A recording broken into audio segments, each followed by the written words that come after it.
Hi everyone, आज vlog का शुरुआत हो रहा है गार्डन से। थोड़ा सा मेरे को टाइम मिला है, अभी शैविका सो रही है तो मैंने मम्मी को बोला कि मम्मी मैं थोड़ा सा नीचे से घूम के आती हूँ। फ्रेश फील होता है यार, अपने घर के नीचे तक आने का टाइम नहीं मिलता है। और मम्मी का देखो इतना सुंदर फूल खिला है। और यहाँ पे दौड़ते हुए डस्टी जो यहाँ मम्मी के पास रहता है, ये अडॉप्टेड है पर दिखता बिल्कुल भी नहीं है इंडिया करके, क्योंकि इसके फर वगैरह सारे हैं। एंड मम्मी का गार्डन इतना सुंदर, फूल खिले हैं दो। हर बार मम्मी बहुत ज़्यादा करती है, इस बार मैं और बेबी है इसलिए मम्मी थोड़ा सा कम की है गार्डनिंग का काम, बट तभी भी बहुत ही सुंदर फूल खिले। मैं आपको दिखाती हूँ। ये है देखो, इतने सुंदर, मतलब साइज़ देख रहे हो, मेरे हाथ से भी बड़े बड़े साइज़ के हैं। ये है मैरीगोल्ड एंड इसके साइड में है पेटूनिया जो वाइट कलर में मम्मी ने ऊपर का बेड बनाया है, और नीचे में सारे कलरफुल। और इस साइड में बोगनविलिया भी बहुत अच्छे हुए हैं। आमतौर पे ना ये थोड़ा सा समर्स में होता है, बट देखो विंटर में भी, मतलब अब तो विंटर चला जा रहा है पर तभी भी बहुत सुंदर हुआ है। एंड उस साइड भी मम्मी ने और भी लगाए हैं, ये सारे सीजनल है।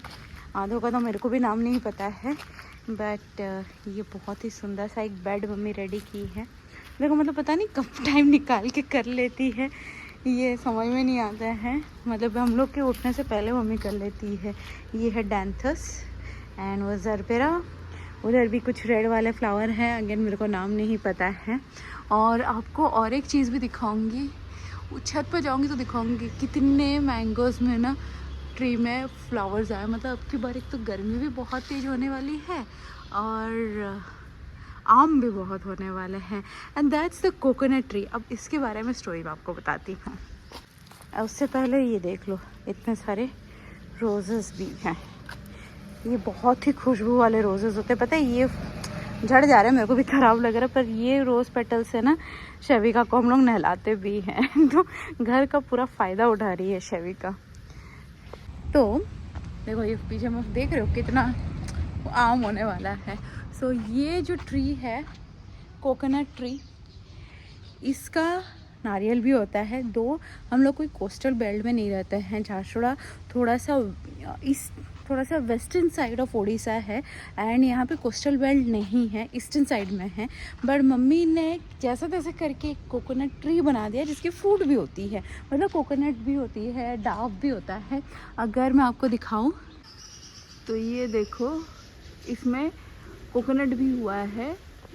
तो इस कोकोनट का हम लोग ऑयल बनाते हैं जो शैविका मालिश के लिए यूज़ होता है, शैविका के मालिश के लिए यूज़ होता है। तो मैं इट्स बिन 4 मंथ्स जब से शैविका पैदा हुई है, मैं कोकोनट ऑयल ही यूज़ करती हूँ। मैंने कोई भी मसाज ऑयल या फिर ऑलिव ऑयल ये सब नहीं यूज़ किया। जो चीज़ घर पे बना हुआ है तो आपको ऑर्गेनिक वैल्यू भी पता है कि सही ढंग से बना हुआ है, तो घर पर बना हुआ तेल ही यूज़ होता है। कुछ मेरी नानी भेज देती थी और थोड़ी सी दादी सास भी मेरी भेजती है। और ये जब से मैं यहाँ पे आई हूँ तब से ये वाले पेड़ का कोकोनट से हम लोग ऑयल निकालते हैं एंड उसी का मसाज करते हैं। दो इसमें ऑयल थोड़ा सा कम निकलता है बट कम हो जाता है। मतलब हम लोग 2 नारियल अगर लेते हैं तो हमारा 1 हफ़्ता तो आराम से चल जाता है। तो इसी का ही हम लोग उठा रहे हैं भरपूर फ़ायदा। तो अच्छा लग रहा है ना, घर के तोड़े हुए चीज़ों से ही हम लोग यूज़ कर रहे हैं, कम्प्लीटली ऑर्गेनिक। तो ये सब, ये सारी चीज़ें हैं। मम्मी के ऊपर वाले यहाँ पे भी छत पर भी कुछ वेजिटेबल्स ग्रो करती है। हम लोग ने आलू निकाला था अभी 1 हफ़्ता पहले। तो ये थोड़ा सा गार्डन टूर मैं करा रही हूँ आपको। देखो आम भी इतने पास में है, जब खिलेंगे तो मतलब हाथ से भी आप तोड़ सकते हो। ये सारी चीज़ें ना रियली मैं बहुत मिस करती हूँ। मतलब घर से दूर जाने से ना मिस करती हूँ कि यहाँ का लाइफ कितना मस्त है।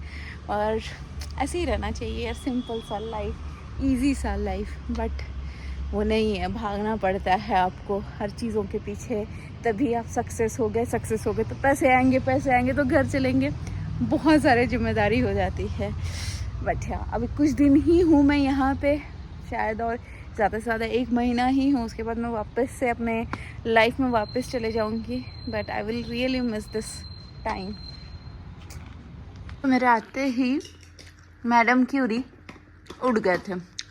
पूछो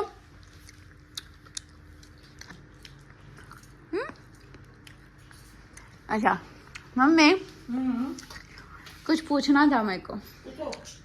सो मुझे कभी कभार पोस्टमार्टम जब ये चल रहा है, इतना मतलब हेल्प मिलने के बावजूद भी बहुत ऐसा टाइम होता है कि मेरे को लो फील होता है। लो इन द सेंस कि जब नींद पूरी नहीं होती है तो मेरे को मन करता है कि क्या हो रहा है, फ्रेश नहीं है। नींद अगर पूरा नहीं होगा तो हर किसी को लगेगा। आप लोग के टाइम में कैसा होता था पोस्टमार्टम?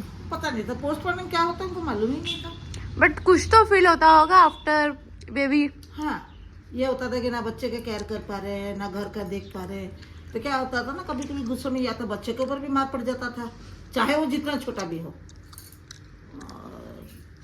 खुद के ऊपर कभी कभी हार्म करते थे, खाना टाइम पे नहीं खा पाते थे, घर देखना रहता था बच्चों को। अगर पहले बच्चा है तो उसका तो गनीमत ही आ गया, गलती करे नहीं करे उसके ऊपर ही कुट देते थे उसको। होता है, लेकिन वो पहले हमको नहीं मालूम था कि पोस्टमार्टम होता क्या है। चिड़चिड़ापन रहता था। बाकी अपना गुस्सा कैसे निकालते थे? रोना आता होगा, हाँ, गुस्सा आता होगा। हाँ, बिना कारण रो लेते थे, तो हमको मालूम नहीं था पोस्टमार्टम। आजकल देखते हैं कि पोस्टमार्टम मतलब उसका एक वर्ड मिल गया। हाँ। पहले वो वर्ड नहीं था, हमको पता नहीं था, उसे पोस्टमार्टम बोलते थे। बट अभी क्या ना कि कोई ना कोई तो है हेल्प करने के लिए, या दादी या नानी कोई तो रहता है। पहले हमारे टाइम में वो नहीं होता। बट फैमिली मेंबर्स तो होते थे। नहीं, क्या घर में फैमिली मेंबर होते थे। जैसे तुम सब कुछ कर लो, उनको पकड़ा दो तो 2 सेकंड बस वही है। बट वही चीज 2 सेकंड के पकड़ लेने का भी, जैसे मैं वापस दिल्ली जाऊंगी वो तो मेरे को मिलेगा नहीं ना। नहीं 2 सेकंड क्या होता है ना कि बच्चे अगर सब बच्चों को तुम रेडी करते उनको दे दिए 2 सेकंड में। पहले क्या ना डायपर नहीं था, तो बच्चा सुसु कर देता था, नहीं लो सुसु कर दिया है। तो जब सुसु करने के लिए चेंज करो ना, उसके बाद वो नहीं पकड़ते थे। उसके बाद तुमको करना है, एक हाथ में बच्चा लेके दूसरे हाथ में काम करना पड़ता है। मैं भी पहले भी बहुत ज्यादा परेशानी होती थी, बट इक्वली ऐसा नहीं बोल सकते हैं कि अभी नहीं होते। अभी नहीं है, अभी भी है। एक माँ जानती है बच्चा पैदा होने के बाद क्या होता है क्या नहीं होता है। बोलने वाले तो सब कोई बोल देंगे कि ये नहीं करती हो, वो नहीं करते हो। नहीं, वो नहीं है। तकलीफ तो हर जनरेशन में हुआ। हमारा दादा नानी दादी नानी के भी हुआ, हमारा भी हुआ, तुम्हारा भी हुआ। मुझे तो मतलब हेल्प मिल जा रही है। जैसे मैं चाह के भी अभी 4 महीना तो तुमको मिला, उसके बाद तो जो मेन टाइम है वो तो तुमको नहीं मिलेगा ना। हाँ वही, जैसे मतलब मैं 1 घंटा अपने लिए निकाल पाती हूँ कि मैं जिम जा सकती हूँ।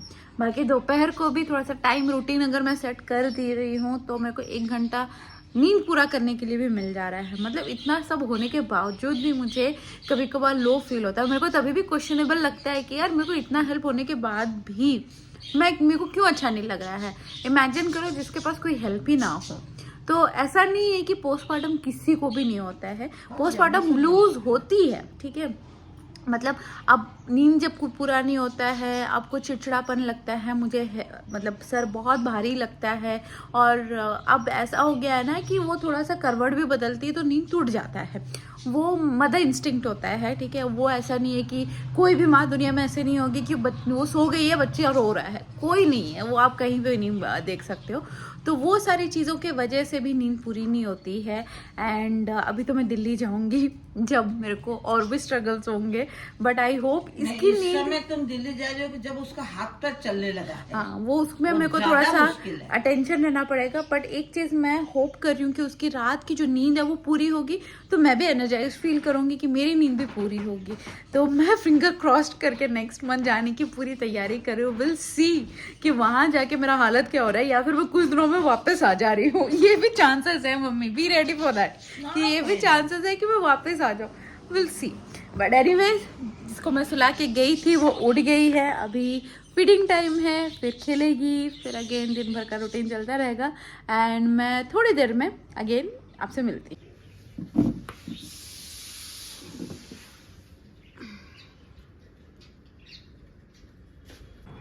मुझे लग रहा है ये जो सेटअप है ना मेरे कैमरा का, ये स्टेपल हो गया है कि यहाँ पे ही मैं कैमरा रख के सारे व्लॉग्स बनाऊंगी, क्योंकि ना एक्चुअली ये मिरर है और मेरे मोबाइल में ना वो स्टिकी वाला होता है ना जो चिपक जाता है, और मिरर में वो अच्छे से चिपकते हैं, गिरते नहीं हैं। तो मुझे ये मतलब जो पोजीशन है वो मेरे को सही लगता है बात करने के लिए, तो मैं यहीं पे ही सेटअप करती हूँ। आज मैंने हेड वॉश किया है, बहुत अच्छा लग रहा है। सो मैंने ना आजकल थोड़ा सा जिम बहुत सीरियसली जाना स्टार्ट कर दिया and I am really enjoying. मुझे लगता है ना दैट्स द बेस्ट डिसीजन। और मैं अभी वेट लॉस के ऊपर ज़्यादा ध्यान नहीं दे रही हूँ, तो मैं डाइट में थोड़ा सा अभी एफर्ट लगा रही हूँ एंड वर्कआउट कर रही हूँ, पर कोई क्रैश डाइट नहीं कर रही हूँ, क्योंकि आई एम ब्रेस्ट फीडिंग और अभी डाइटिंग बिल्कुल भी रिकमेंड नहीं होता है। तो अब थोड़ा सा मैं इंटरेस्ट दे रही हूँ जिम में, और मुझे अच्छा लग रहा है 1 घंटा का जो वर्कआउट है। तो मैंने कुछ कपड़े भी ले लिए हैं। You know my obsession with cartoons वाले ग्राफिक्स टी। तो इसमें ये हकूना मटाटा वाला टी शर्ट आप देख सकते हो, बहुत ही ओवर साइज लिया है।